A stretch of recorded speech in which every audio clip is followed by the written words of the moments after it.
Okay, let's get started. So last week we talked about the Big Bang and the cosmic microwave background, right? So what are the three evidences of the Big Bang?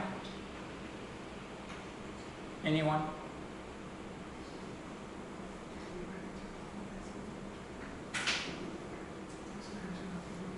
Okay, Ashwin. Oh, okay. How about you? Cosmic microwave background? Okay, okay. Then next one? Expansion of universe. Yes. And then? And primordial nucleosynthesis. Excellent, excellent. You're trying to say the same thing? Like this. Okay, good. Okay, so last week we saw that the Big Bang theory was very, very successful. It can predict the cosmic microwave background, and it's also consistent with the nuclear synthesis, abundance of elements we observe today. So it was very, very successful. However, there are things that Big Bang theory cannot explain. I don't say it's a problem, but it's something that Big Bang theory cannot even explain. So we are going to look at these problems of the Big Bang theory, and then that's going to lead us to the inflation. Anyone have heard about the inflation theory? The words inflation? You have heard of that, right? So when I was little, when I was, I don't know, elementary school boy, good morning, sir. You wake up very early today. It's still 3 a.m., 3 p.m., so you can sleep a little bit more. Anyway, welcome. And then, when I was little, I heard about the Big Bang theory, and not Big Bang, inflation theory. And then it says, maybe you have heard that the universe at the beginning had the exponential expansion. It's very, very fast expansion at the beginning. And then this famous professor was talking about this. And then as a child, I felt that, is this your imagination? This is not Doraemon. How do you know there was such a rapid expansion of the universe? And then, when I was a child, I was very, very doubtful about inflation theory. I felt like it's an imaginary thing. It's like Doraemon. But later, when I learned about inflation, I learned it's not imagination. There are physical reasons about this inflation. There's a logical reason that leads us to the inflation. That's what we are going to learn today. I hope you enjoyed this class today. Okay, then there are 4 problems of the Big Bang theory. That's what we are going to see today. Okay, now let's start with the first one. If the universe is perfectly homogeneous, then no stars or galaxies. What created interdensity perturbation? So, if you remember, last week we talked about cosmic microwave background, right? Where is it? Is there a way to make this smaller? Okay. I thought there was here. Okay. Last week we looked at the cosmic microwave background, and then we saw it's very uniform. It's a perfect black body. That's what we learned, right? It's the most perfect black body radiation in the universe. Then, as you can see, at the 4K level, the color difference, then it's the same color because it's 2.73 Kelvin anyway. But when you narrow down the color range, and then you go to micro Kelvin level, you start to see the fluctuation. So this is, 0.00001% level fluctuation, but there is tiny little bit of fluctuation here. Okay? And then now, if the universe is perfectly homogeneous, where this fluctuation can come from? That's the first question. This Big Bang theory cannot explain.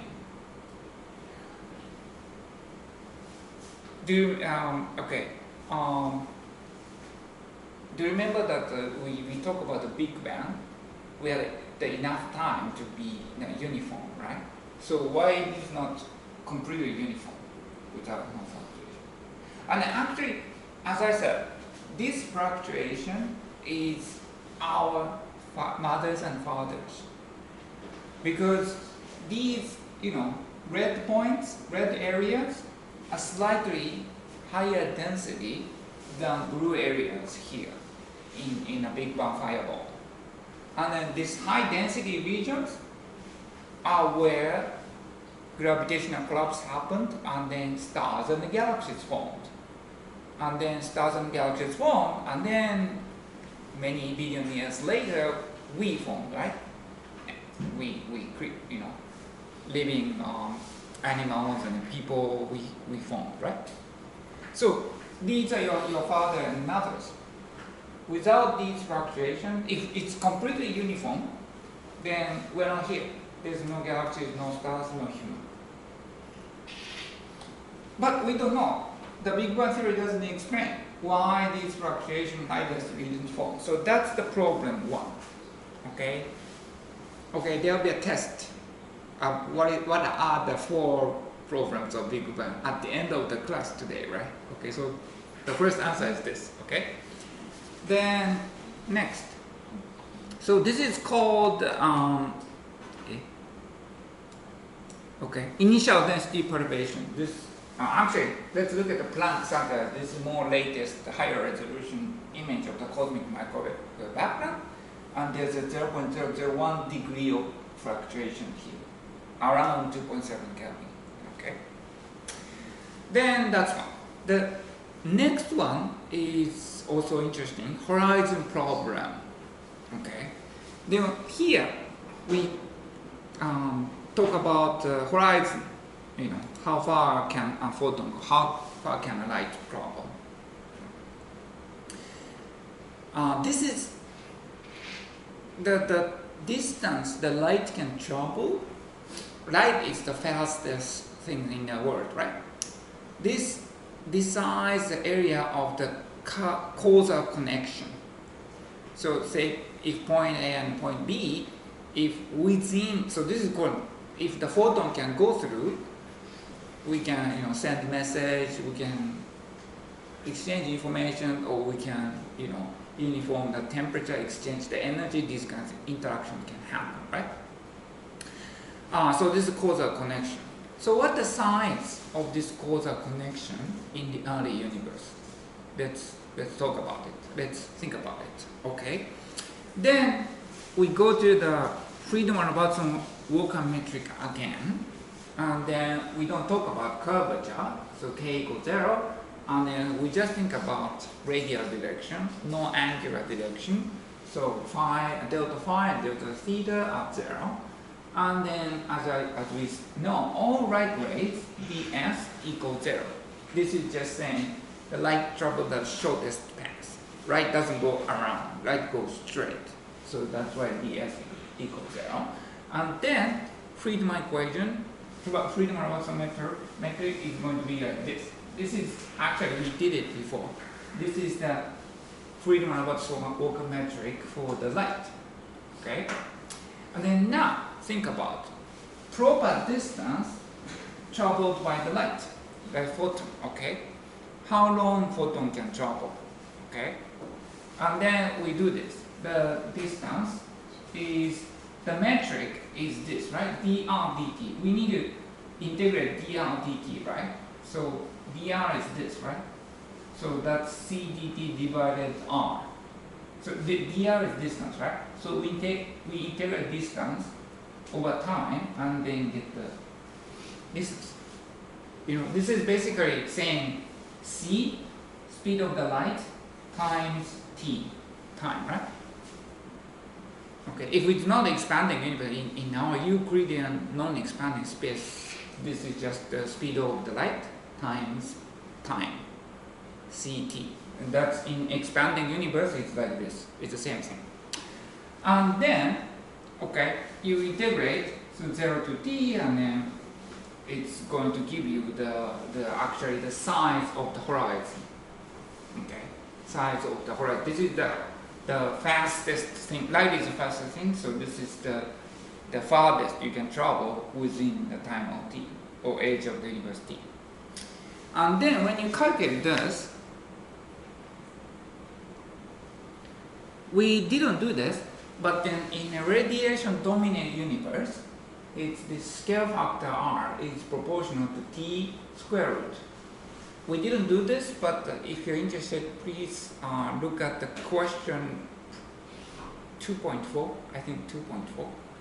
This is very important, so if you have time, please take a look at the question 2.4. And then, for matter-dominated Einstein-Toyota universe, this scale factor is going to be 2/3 of t. Okay, so it's a little bit different in the early universe and then later in the universe. And then here, let me mention the difference between particle horizon and event horizon. Particle horizon is from the beginning of the universe to some age t. That's the distance the light can travel within the t, within a time t. That's particle horizon. That's what we're discussing here. And then when t is infinite, it's event horizon. So, event horizon is the distance where the light cannot travel in forever, right? For the rest of the history of the universe. Okay, so just two different words. This is to the some t, time t, and this is for the infinite future. Okay, then event horizon. If you want to calculate event horizon, so you can just do this, right? You just do this, and then if you want to do event horizon this t, you move it to infinite, and that tells you the event horizon. Okay, and then if you do that for the radiation dominated universe, and it becomes like this. So one example is this Einstein-Toyota universe, where universe is dominated by matter and then there's no dark energy. Then what happens is this is going to be this value. This is 2 times something like this value. Okay. How we calculate is it's integrate that one, the above equation, or you can.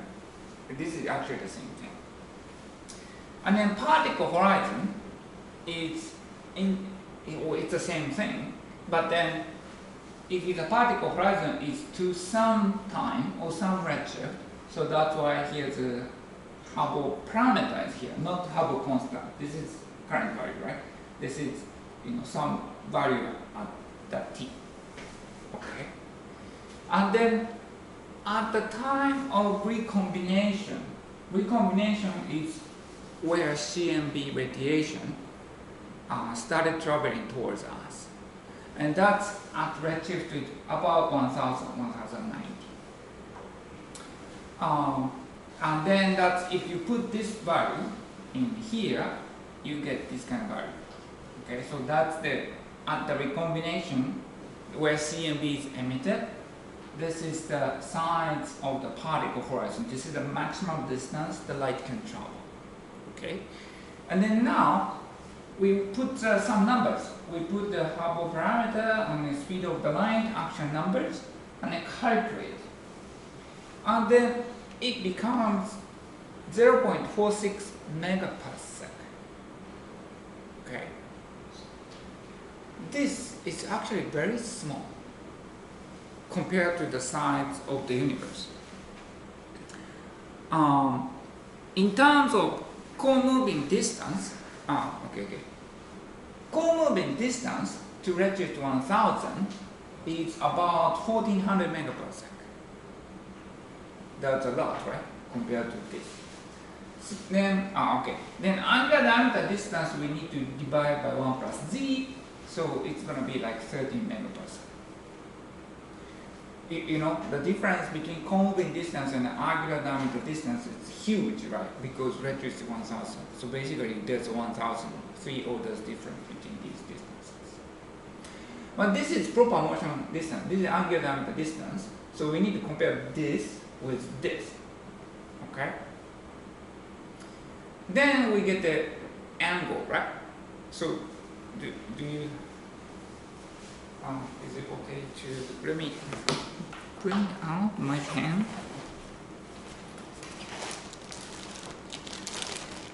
So, here your Lucy is sitting here, okay? So Evelyn is sitting here. Evelyn is sitting here, okay? And then here's the CMB, right? CMB. Okay? And then particle horizon size, this sign, is 0.46 megaparsec, right? And then this size is how many megaparsecs? 30 megaparsecs, right? 30 megaparsecs, right? So I have a question, how big is the angle? This angle, how big? You can calculate, right?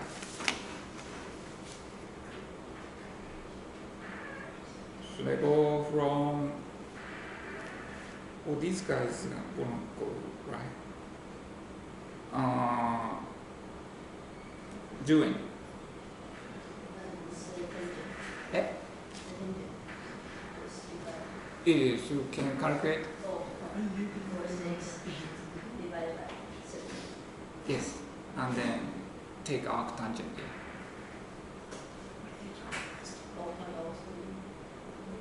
0.03, what's the unit?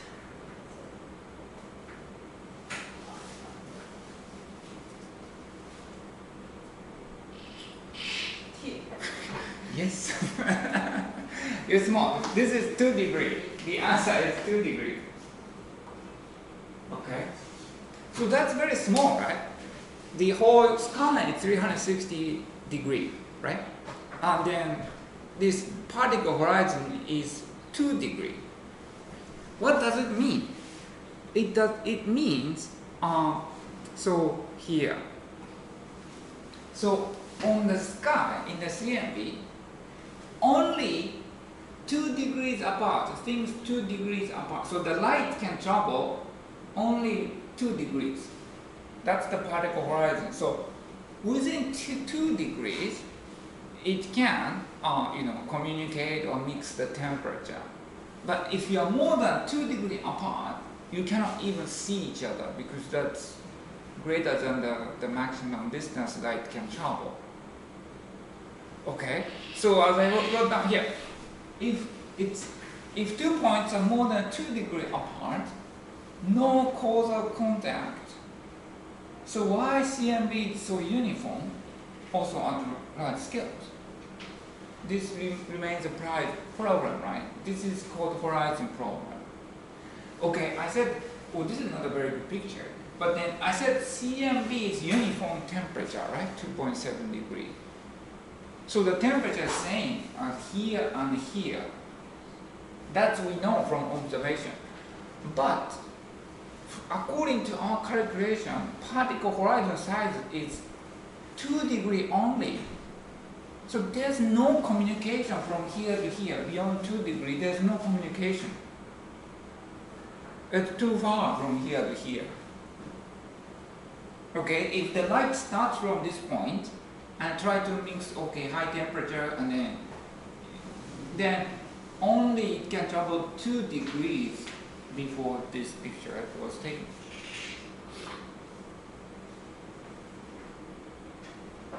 Right? Say, Alex is saying, temperature is 2.7 degrees, and then he tried to tell everybody, temperature of CMA is 2.7 degrees, but he can only tell 2 degrees around here, not the whole universe. But somehow you know it's 2.7 degrees. There's no way you heard from Alex because even the speed of the light you can reach Alex. So how do you know? It's 2.7 degrees, right? That's the horizon problem. Okay. This is the second problem of the Big Bang, but we know its CMB is uniform. Okay, let's go. So Okay. So this is a good picture.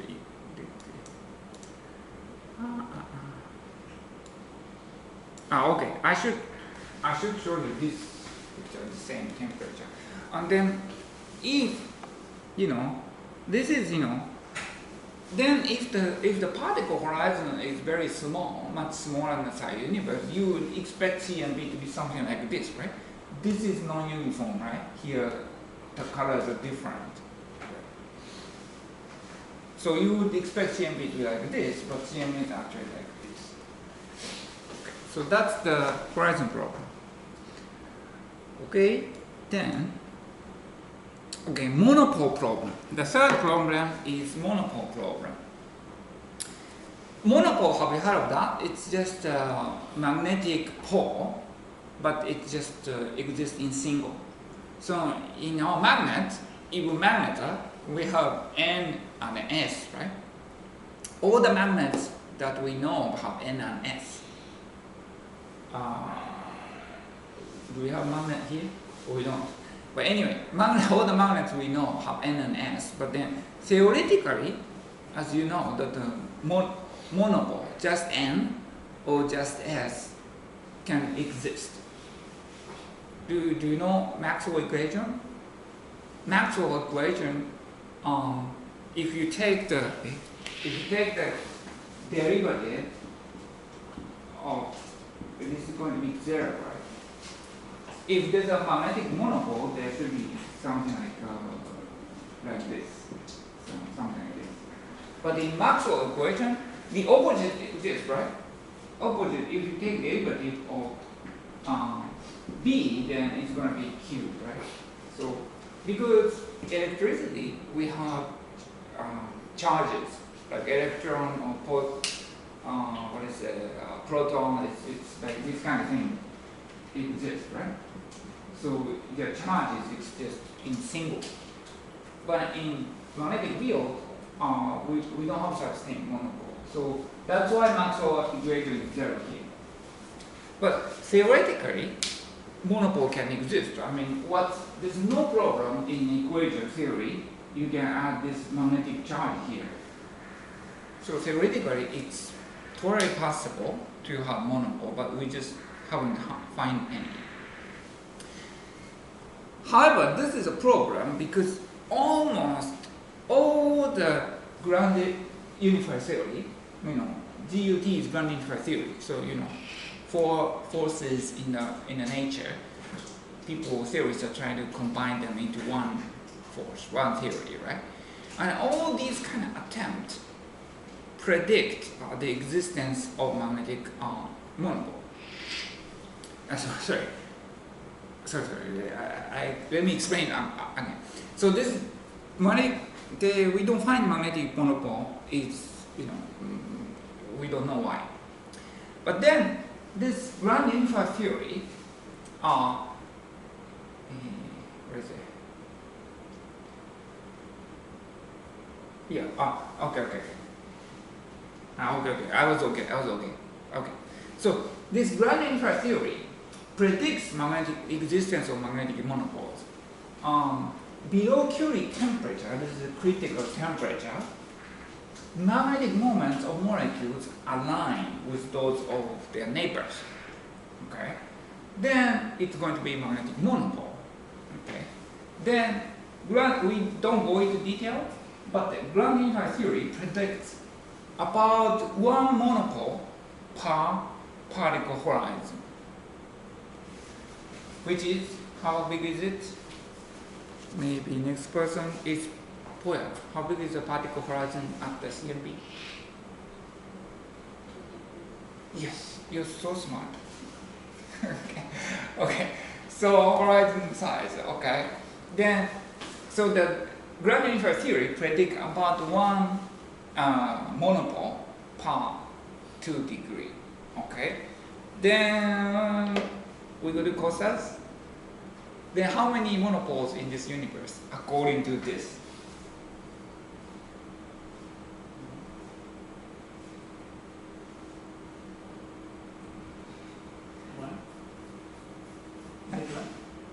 No, I mean, okay. it should be area, but then it's 360 degrees, right? This picture, CMB picture, is 360 degrees, right? If you divide by 2, how many? 180. The order is about this, right? So there should be hundreds of monopoles. There should be many magnetic monopoles. However, we haven't found any monopoles in this world. That's weird, isn't it? There should be hundreds of magnetic monopoles in this universe, but we haven't found any. Something is wrong here, right? So that's monopole problem. And then last problem is a flatness problem.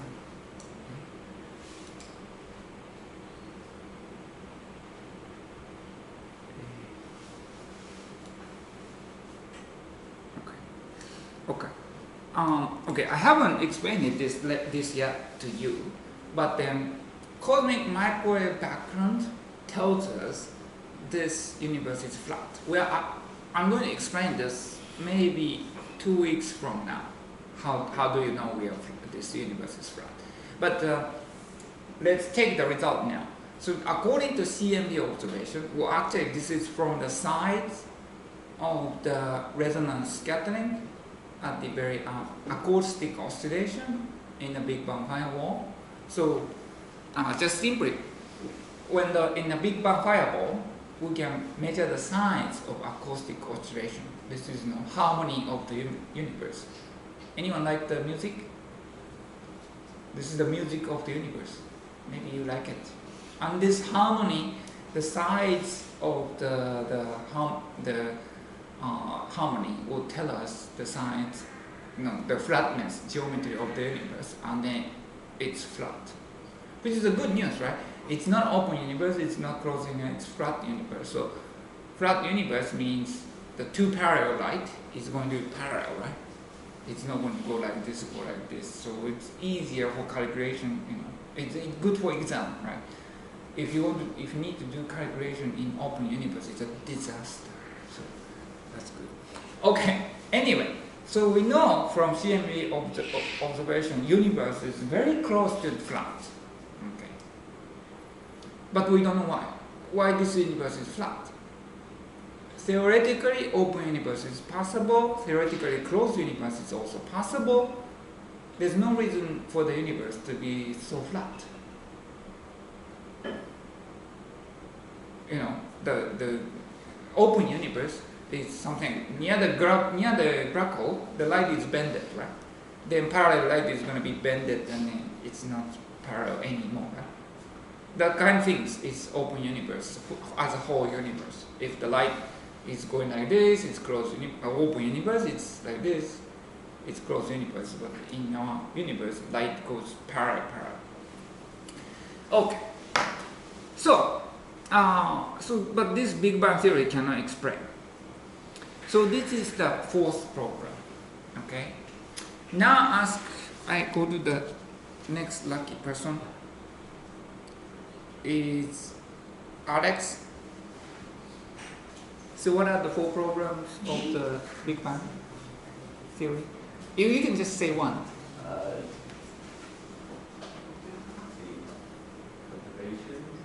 Initial density perturbation. Yeah. Yes. Next, Ashwin. Horizon distances. What is it? Horizon distances. Horizon? Yeah. Horizon problem. Yeah. Yes.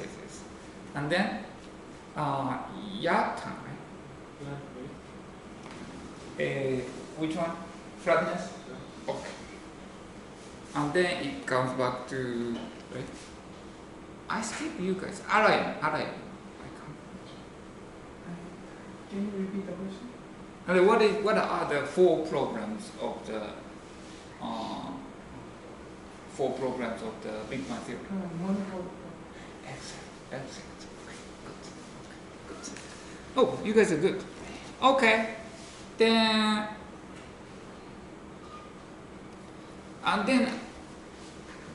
so okay, we have these 4 problems of the Big Bang, and the inflation theory here is going to explain them all.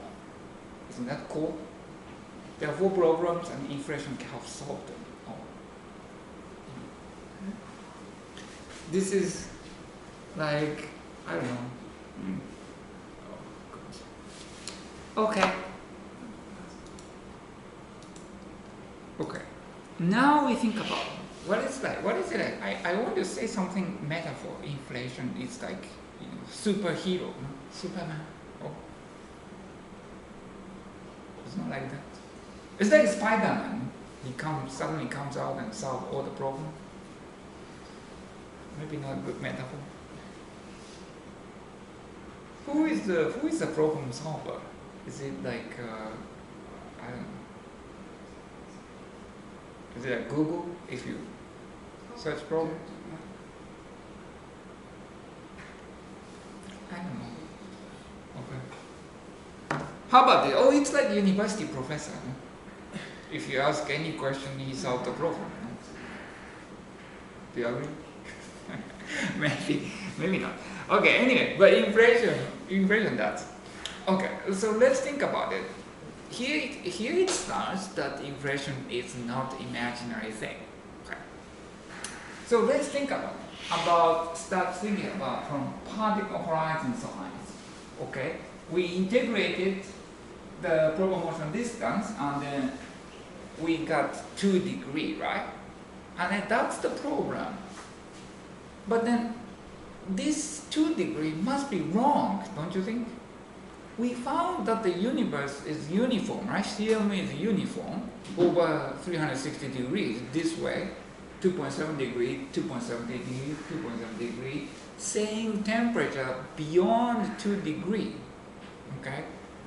So okay, now you're in the position of theorist. Then what's wrong? Is observation wrong? It's not, right? Then theory is wrong, right? This 2 degree answer is wrong. Even during calculated, your answer is wrong. Do that.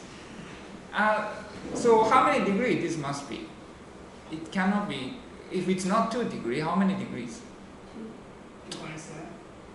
That's temperature. Did you say 360 degrees? Yes. Everyone is so smart.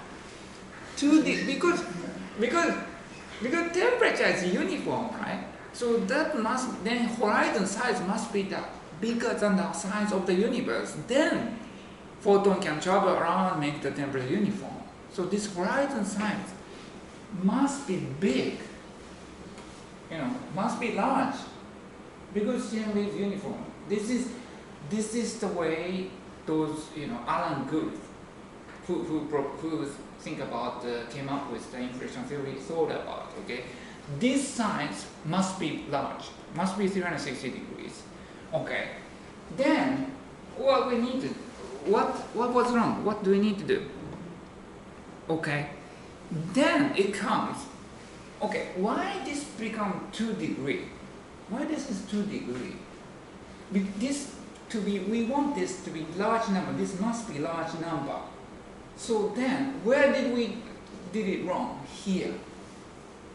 Expansion speed, we put it square root of t, because we thought the Big Bang, at the Big Bang fireball, is dominated by the radiation. And then we know theoretically radiation dominated universe is expansion speed is square root of t. We know that this is correct, but this must be wrong, right? This expansion speed is not fast enough. This only goes to 2 degrees, but we need to go to 360 degrees. Then let's do it. Suppose expansion speed is t to the power of alpha, and then this alpha must be larger. Okay, we need faster expansion. Square root of t is not good enough. And then horizon size, if you put this alpha in and then calculate, it becomes like this. So c t minus alpha, and then integrate, and then this integrate, and then this is 0 to t. Then we got this number, right? This number, right? Okay? And then we want this term to be very large, at least larger than 360 degrees. This number to be very large. Then what alpha is going to be alpha? We need. Who is good? Join. Right. What's the condition for alpha? So we want, when t goes infinite, we want this number to be infinitely large. Okay. What is the requirement for alpha?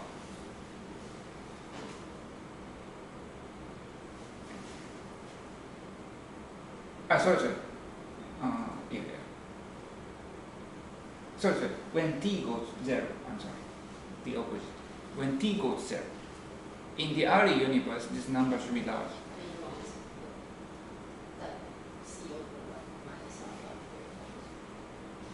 So, okay. Can I ask a question? So this is 1 minus alpha, right? Yes. So alpha should be greater than 1 or less than 1? You want that to be large. Eh? You want the coefficient to be large. Did you say alpha greater than 1? That's right.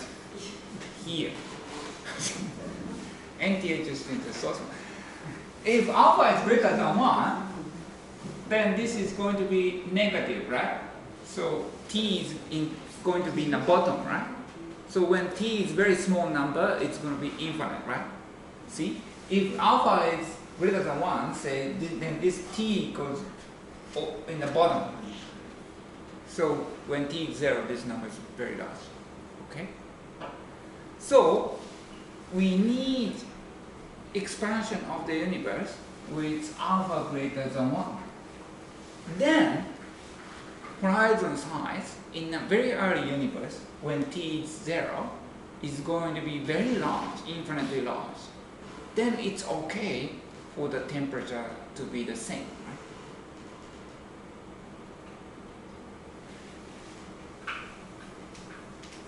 This will solve the horizon problem. And then T alpha, so this is, and then alpha greater than 1. So before, we had alpha, this was square root of t, right? And now we need, alpha was 0.5, right? But now if alpha is greater than 1, then its expansion is very fast. But this is going to solve the horizon problem, connecting the universe in this way and that way. And this very rapid expansion of the universe, t to the alpha, is we call inflation. So this is the reason why we need inflation. One of the reasons why we need inflation in the early universe. In a sense, so Alex was trying to say universe is 2.7 degrees, right? He only reached Evelyn and Ashwin and not Yata, right? Because universe was too big. In this sense, in a very early universe was much smaller, so everybody was around Alex. So Alex can tell everybody the universe is 2.7 degrees. But then the universe goes very rapid expansion with t to the power of alpha greater than 1. So that's the, this is the reason people came up with the inflation. Okay? So inflation is not an imaginary thing, the reason why we need inflation. Okay, then next. Minimum amount of inflation energy. This is not the mainstream, but then to the argument of the order, what kind of energy are needed to expand the universe so fast? And then we can think about it. Then, the characteristic scale of this small universe is probably something like this. This is Planck mass, Planck radius, and Planck time. So the order of energy is 10 to the 19 giga-electron volt or something like that. And then, God energy scale is going to be okay. So energy is something like this level. This is all the argument. This is very rough argument, but then the energy is 10 to the 15 giga-electron volt. Is the inflation energy, and the horizon size and the temperature at that time is about 10 to the 28 Kelvin. Can you imagine 10 to the 28 Kelvin? You know, it's not 200 Kelvin, 273 Kelvin, it's 10 to the 28 Kelvin. And then this is about redshift of 10 to the 27. And then at the size of the horizon at the time is about 10 meter. So when the universe was 10 meter, like about the size of this classroom, then we know temperature was uniform. Universe can communicate. Okay, and then about 60 folding inflation expansion is needed after this to make universe, larger universe. Okay, so that's one reason. Okay, now, do I have time? Now let's initial density perturbation, second program of the Big Bang. How these, fluctuations created our mothers and fathers. This is very important. This, when you think about Hawking radiation. Okay, event horizon. At the event horizon, there's a Hawking radiation happens at the event horizon. Let me explain.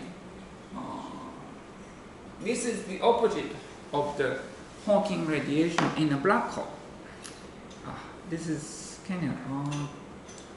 it takes a little time to explain, but let me explain. Okay, there's a Hawking radiation from inflation, but let me first explain the Hawking radiation around the black hole.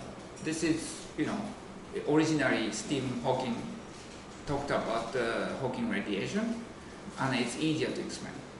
Okay, so we talk about black hole a little bit. Okay, the black hole is here, right? That guy attacked the Japanese prime minister was his favorite thing. Black hole is here, right? And that's what we're going to talk about. And if you read Japanese newspaper, if you're thinking about black hole all the time, it's weird.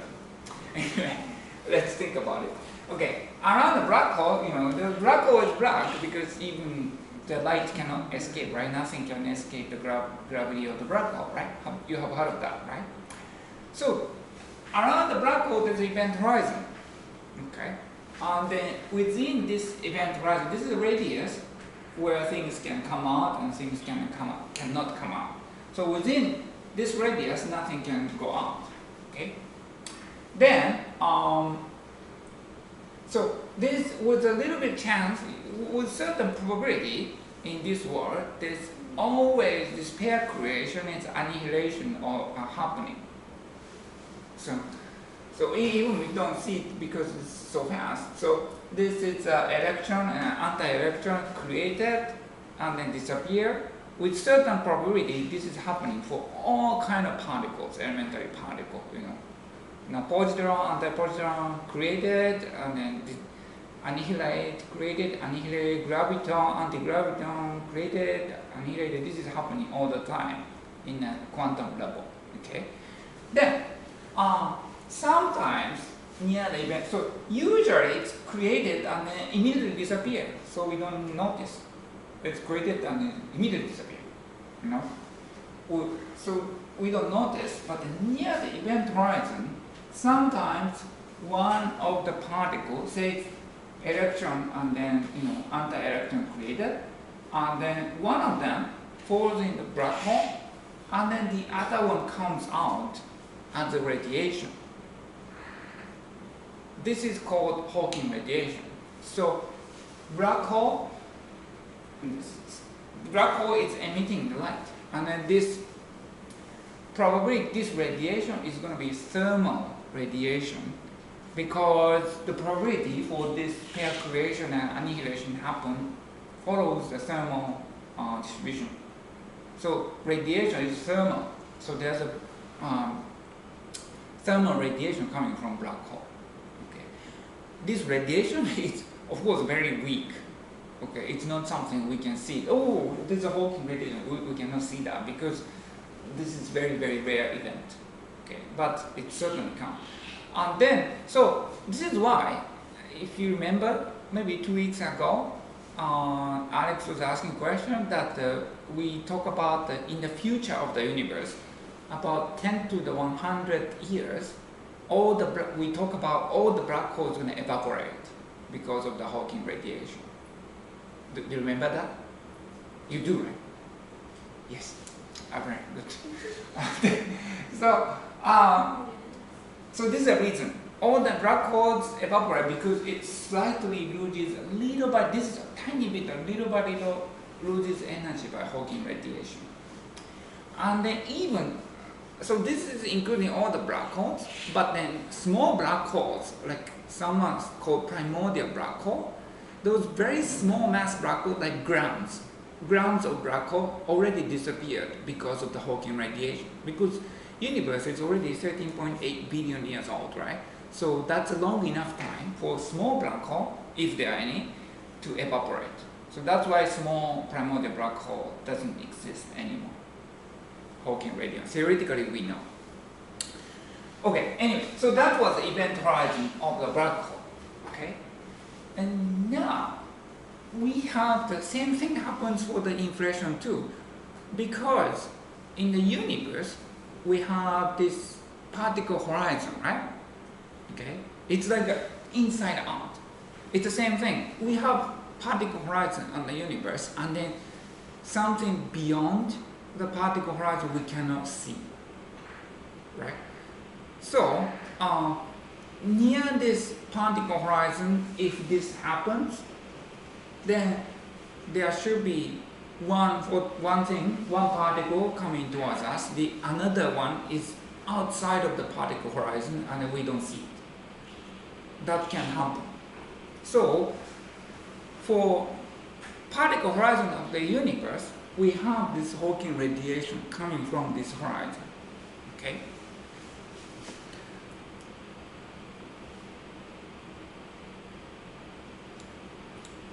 And then, how the probability of this Hawking radiation coming from the particle horizon follows this quantum mechanics. You know, in quantum mechanics, you learn this this quantum fluctuation. Did you learn about that? You know, at the very low temperature, you know, the particles becomes, you know, probability distribution, and then you only know the probability that it is somewhere, and it's basically Gaussian distribution, right? And then it happens with this, the Hawking radiation that comes, it follows this quantum mechanics distribution. And then when it comes, say a lot of them comes, when this comes, it becomes, you know, higher temperature, slightly, when the particle comes, CMB becomes slightly higher density or temperature than the region where it didn't come. And this fluctuation, it follows, as I said, it's quantum fluctuation. Okay? And then that is the source of the density perturbation of CMB. Because, you know, imagine the expanding inflation universe. So with inflation, we have this particle horizon, and then this expanding, right? And then this, when the universe is expanding, there's always this particle horizon. We're surrounded by a particle horizon. And then at this surface of particle horizon, there's a Hawking radiation coming towards us all the time during the inflation. And then this, the probability distribution of this Hawking radiation follows quantum fluctuation, which is Gaussian. And then that gives us density perturbation in a tiny, tiny fluctuation of the CMB. And this is the mother and father of us. Okay? Does it make sense? Do you understand? Yes? So Hawking radiation is the main reason for the creation. Well, I would say quantum fluctuation, because Hawking radiation is sort of transferring that to density. Hawking radiation is that's quantum thermal fluctuation into Hawking radiation. It's converting this to this, right? But then the origin is this quantum fluctuation. So we are born from quantum mechanics. So that particle will be in the superposition at that time. Superposition? And the Hawking radiation at the time of Hawking radiation, and that particle getting the quantum fluctuation, that will be in the superposition at the time. Well, it's all kind of particle. I don't understand your question, but it's all kind of particle. Neutrino, antineutrino, graviton, antigraviton, positron, electron, all kind of particles are coming from Hawking radiation. And that's translated into density fluctuation. Okay. Then, so in summary, inflation can explain the density fluctuations. And then, one interesting side story is Hawking radiation includes gravitational waves, because Hawking radiation can happen for graviton. Graviton, anti-graviton, and only graviton comes towards us. That comes to us as a gravitational radiation, gravitational wave. So this inflation predicts gravitational wave background. Well, although this gravitational wave background is very, very tiny, so it's very difficult to observe directly, but there's a way to observe this from the polarization of cosmic microwave background. That's the way to get the Nobel Prize. Okay, then we're going to talk about that maybe 3 weeks from now, how to get Nobel Prize. Okay, then let's go to the next program for now. Maybe if I can say a little bit more about this. So, because inflation theory predicts gravitational wave background, if you detect this one of the problems of inflation theory is that there's no proof so far yet. Inflation theory is very good. It can explain a lot of things. It can solve the 4 problems of Big Bang, but no one proved no one have the evidence. But inflation predicts gravitational wave background, so if you can detect it, it's a proof of the inflation theory, and then you get the Nobel Prize. So this is one certain way to get a Nobel Prize. And then it's as I said, it's very difficult. The gravitational wave is too weak to directly detect. But this gravitational wave is polarized cosmic microwave background. So you can detect this gravitational wave by detecting polarization. It's called B-mode polarization of the cosmic microwave background. This is why a lot of astronomers are going South Pole, because you want to have a high resolution CMB, high sensitivity CMB measurement, because you need to go to South Pole, because you don't need water. It's better if the sun disappears, there's no water, right? It's all ice. So it's good for Nobel Prize if the sun disappears. So that's why a lot of people building a lot of telescope in South Pole. You see astronomers taking pictures with penguin, right? This is why they're trying to get Nobel Prize. They go there not because they like penguins, they're trying to get Nobel Prize. And then also, if the signal is weaker than you can detect with South Pole telescopes, then you need to go to space. Something we need bigger space telescope, and this is why some people are very seriously thinking about proposing the CMB satellite to detect the polarization of CMB, because this is Nobel Prize. One teacher, last year NTHU is trying to hire one scientist, but a new professor, but then he didn't come to NTHU. He declined the offer and then he went to build this new satellite. He wanted to get Nobel Prize rather than coming to NTHU.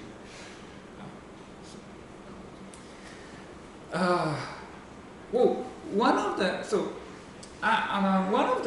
the leader, actually the leader of this field is a Taiwanese professor at Stanford. He's at Stanford and leading this BICEP telescope thing. His name is Ko Jiaolin. Have you heard of him?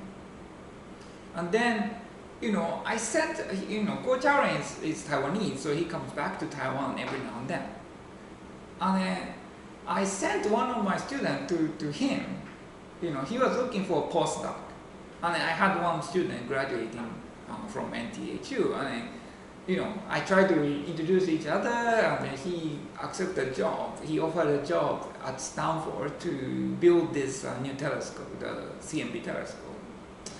And then I told him it's a big chance. If you contribute to the team, you become a Nobel Prize team. If he detects the gravitational wave. And then he went there, but in 1 year he came back to Taiwan. Why do you come back? If you stay there for a few more years, you get Nobel Prize. That's the time to come back to Taiwan. Anyway, if you want to get Nobel Prize, please let me know. I can introduce you to Ko Jiaolin. You want to go to South Pole?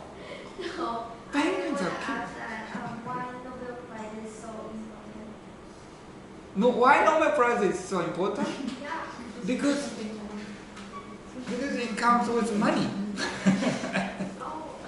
The prize money is what is it? EE, right?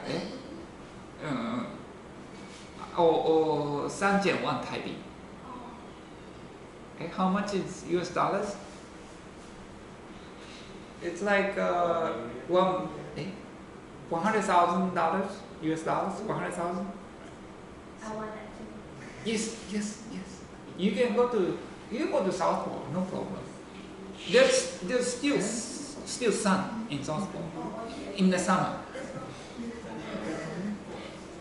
Well, I heard that the food in South Pole is very good because they send a chef.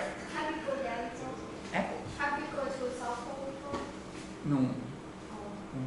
But I really recommend it. It's like Disneyland. It's penguins and boats. It's very nice. Okay. Let's try to finish.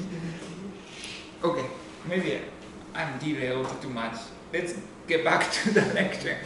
And okay, what is the discriminant parameter? Monopole problem. You said, Alain said monopole problem, right? Yeah. Okay. So the monopole problem, if you remember, the one thing is monopole doesn't disappear or create it. If it's there, it's there. So total number of monopole is conserved. Okay. Then, and then GAT, grand unified theory, predicted one monopole, if you remember, one monopole per event horizon, right? And then before, it was a problem because event horizon was 2 degrees, there are too many monopoles predicted. But now, event horizon is larger than the universe, right? So there may be only one monopole in the universe. So if there's only one monopole in this large universe, it's okay. We haven't found any. Say if there's one monopole somewhere in the universe, then it's reasonable that we haven't found any. So monopole problem is solved. Okay, and then this is not so important. Then now, last problem, flatness problem. Who mentioned flatness problem? You did? I don't know. Anyway, flatness problem. Do I need to explain this?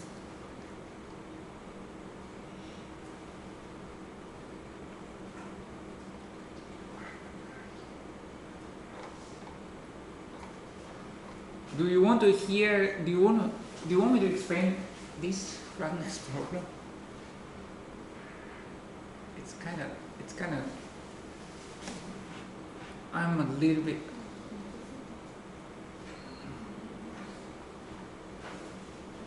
Okay, I'm going to. I want to give you a very easy version of the flatness problem explanation now, and then next week, at the beginning of the next week, I'll explain these equations because I think you guys are tired, right? Kosas wants to sleep again, right? So I give you a very easy version. Okay, so the inflation is going to expand the universe very, very in a factor of e to the 60 times. That's a lot of factor, right? Then what these equations saying is you have this curvature maybe at the very beginning of the universe, but then you zoom into small motion and you magnify, and then you magnify enough, you magnify e to the 60 times, it looks flat, right? So that's why universe is flat. And then actually spatial flatness is a key prediction of inflation. So you have a smooth curve, right? And then if you take a very tiny part and then expand it so many times, then that looks flat, right? So that's how inflation predicts the flatness of the universe, which we observe today. Okay, so this is how inflation solved 4 problems of the Big Bang theory. Do you remember? Once again, what is the 4 problems of the Big Bang? Giselle, right? One of them, 4. Expanding of universe. Expansion of something. Black hole. Close. Okay. Poya, can you help? Flatness. It's written here. Okay. So flatness problem is doing. Why are you looking? Why are you starting looking? Why not? Okay.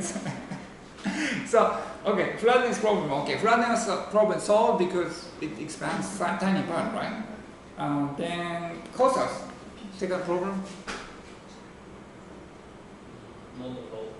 Monopole was okay because only one monopole per event horizon, which is the size of the universe now, right? Alex, third one.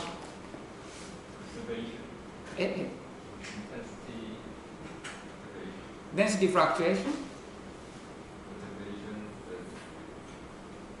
Yes, initial density fluctuation is from this quantum fluctuation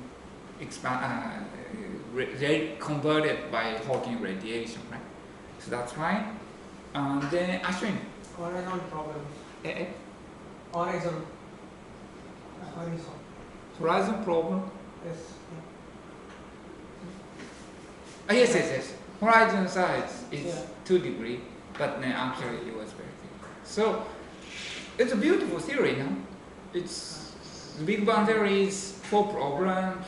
It all explained by inflation. So this is how inflation is not an imaginary thing, but it's actually there's a reason why people came.